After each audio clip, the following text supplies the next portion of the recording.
नमस्कार, super prime time में आपका स्वागत है। आपके साथ मैं हूं Sumera Khan. Super prime time में हम आपको दिखाएंगे देश दुनिया की हर बड़ी और अहम खबर, वर्ल्ड एक्सक्लूसिव और explosive news stories, world breaking news और वॉर ब्रेकिंग न्यूज जो आ रही है युद्ध के मैदान से।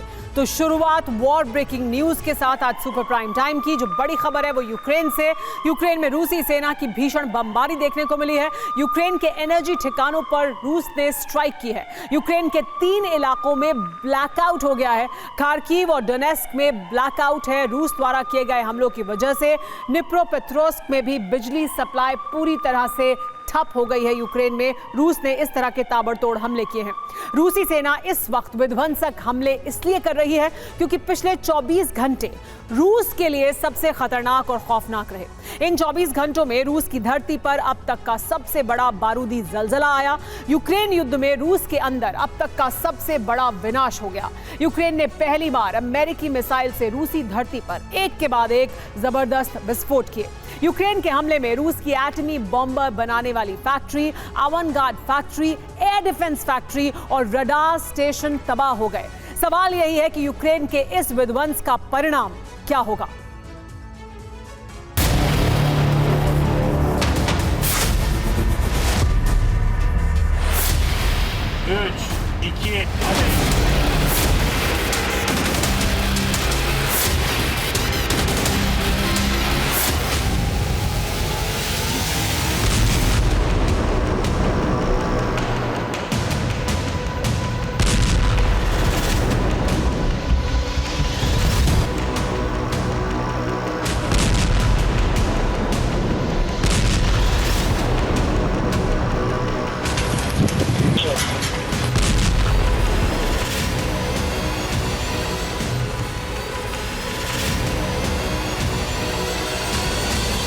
Это пизда.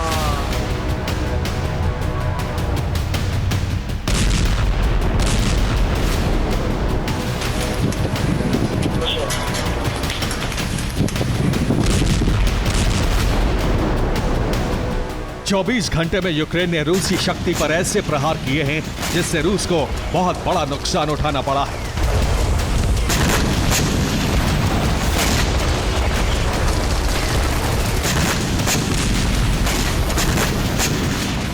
रूस के बहुत बड़े क्षेत्र में एक साथ यूक्रेन ने हमलों की झाड़ी लगा दी है।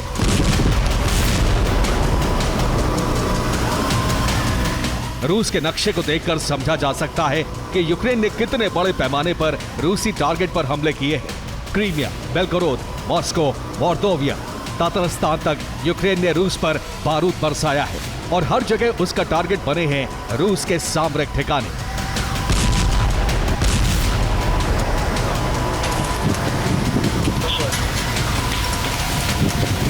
यूक्रेनी ड्रोन फोर्सेस ने बीती रात वोरोनिश पर बड़े ड्रोन हमले किए। यूक्रेनी फोर्सेस ने वोरोनिश के डिस्ट्रिक्ट सेंटर को निशाना बनाया। वोरोनिश के डिस्ट्रिक्ट सेंटर पर ड्रोन विस्फोट से जबरदस्त धमाका हुआ और आग लग गई। रूसी फोर्सेस को बड़े पैमाने पर यहां रेस्क्यू और फायर ऑपरेशन चलाना पड़ा। वोरोनिश डिस्ट्रिक्ट सेंटर में रूसी सेना का कैंप ऑफिस था। यूक्रेन ने इसी को टारगेट बनाकर हमला किया।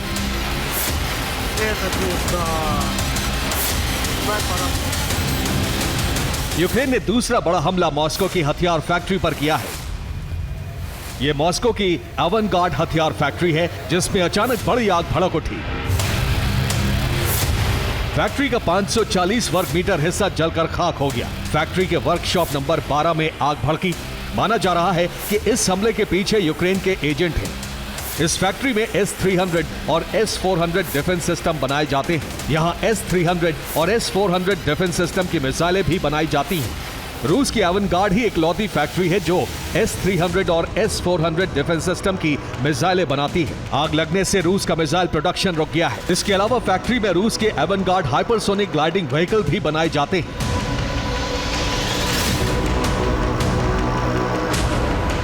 अवनगार्ड रूस की एडवांस्ड हाइपरसोनिक मिसाइल है जिसे दुनिया का कोई डिफेंस सिस्टम नहीं रोक सकता है और परमाणु हमला करने में सक्षम है। अब इसे बनाने वाली फैक्ट्री को ही तबाह कर दिया गया है।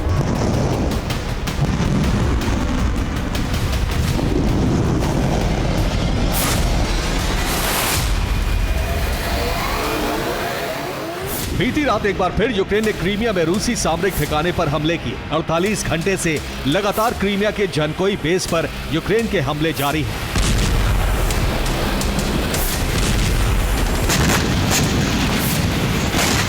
ये जनकोई बेस पर हमले की तस्वीरें हैं। जनकोई बेस पर यूक्रेन के हमले से रूस को बड़ा नुकसान उठाना पड़ा है। यूक्रेन ने ओडेसा से क्रीमिया के जनकोई बेस पर मिसाइल हमले किए। अटैकम्स मिसाइल से यूक्रेन ने बेस पर हमले किए हैं। इन हमलों में 30 रूसी सैनिकों की मौत हो गई, जबकि 80 रूसी सैनिक जख्मी बताए गए हैं। रूस के S-300 और S-400 एयर डिफेंस सिस्टम भी हमले में तबाह हुए हैं। जनकोई बेस पर यूक्रेन के हमलों से 6 जगहों पर आग लगी है।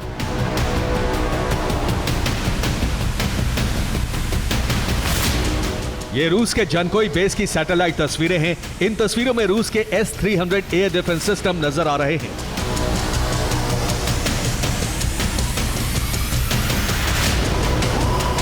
मॉस्को और क्रीमिया के हमले में रूस को बड़ा नुकसान उठाना पड़ा है और ये हमले यूक्रेन ने अमेरिका के साथ प्लान किए हैं।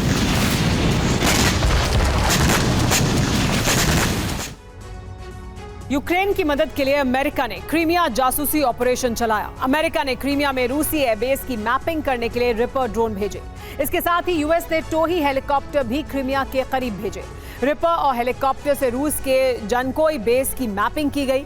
इन टोही विमानों ने रूसी एयरबेस सैन्य बेस की जासूसी की और पता लगाया कि किस हिस्से में कितने हथियार मौजूद हैं। ये पूरी जानकारी यूक्रेनी खुफिया एजेंसी GUR को दे दी गई। ओडेसा में GUR के कंट्रोल रूम में डेटा पहुंचने के बाद हमलों की प्लानिंग की गई। इसके बाद यूक्रेनी मिसाइल फोर्सेस ने अमेरिका से मिली ATACMS मिसाइल से हमले किए।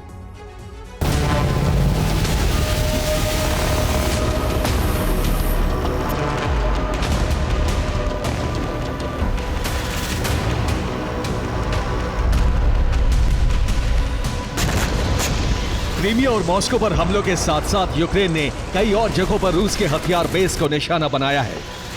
ये रूस के तातारस्तान प्रांत से आई तस्वीरें हैं, जिनमें एक ड्रोन उड़ता हुआ नजर आ रहा है। इसके बाद तातारस्तान में एक जबरदस्त धमाका होता है। ये यूक्रेन का ड्रोन हमला था। इसके साथ ही यूक्रेन ने मोर्दोविया क्षेत्र में भी हमला किया। मोर्दोविया में यूक्रेन ने कामिकाज़े ड्रोन से कंटेनर रेडार सेंटर पर हमला किया।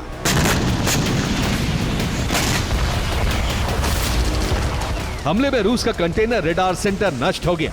ये रेडार सेंटर 3400 किलोमीटर दूर से रूसी सीमा में आ रही मिसाइलों को ट्रेस कर लेता है। ये जमीन से 100 किलोमीटर ऊपर उड़ रहे टारगेट को भी ट्रेस कर लेता था।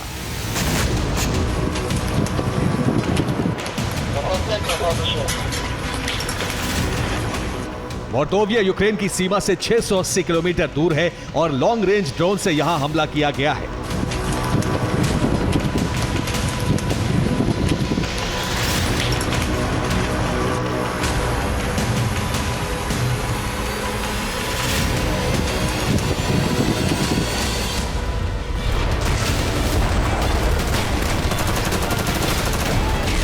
यूक्रेन ने मोर्दोविया के साथ साथ बेलगोरोद पर भी हमले किए हैं।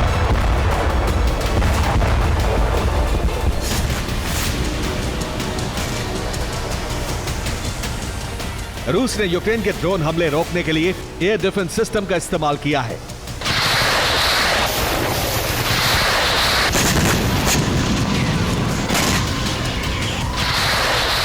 यूक्रेन के इन हमलों से रूस का गुस्सा भड़क उठा है, क्योंकि पहली बार रूस की जमीन पर यूक्रेन ने विदेशी हथियारों से हमला किया है।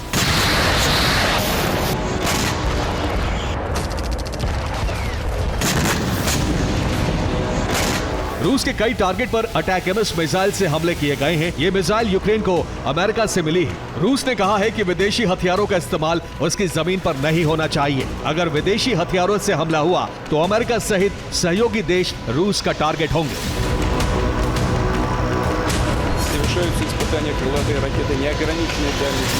यूक्रेन ने पुतिन की रेड लाइन क्रॉस कर दी है और इसके बाद ये आशंका बढ़ गई है कि रूस यूक्रेन पर तो बड़े पलटवार करेगा ही, साथ ही सहयोगी देशों पर भी स्ट्राइक हो सकती है।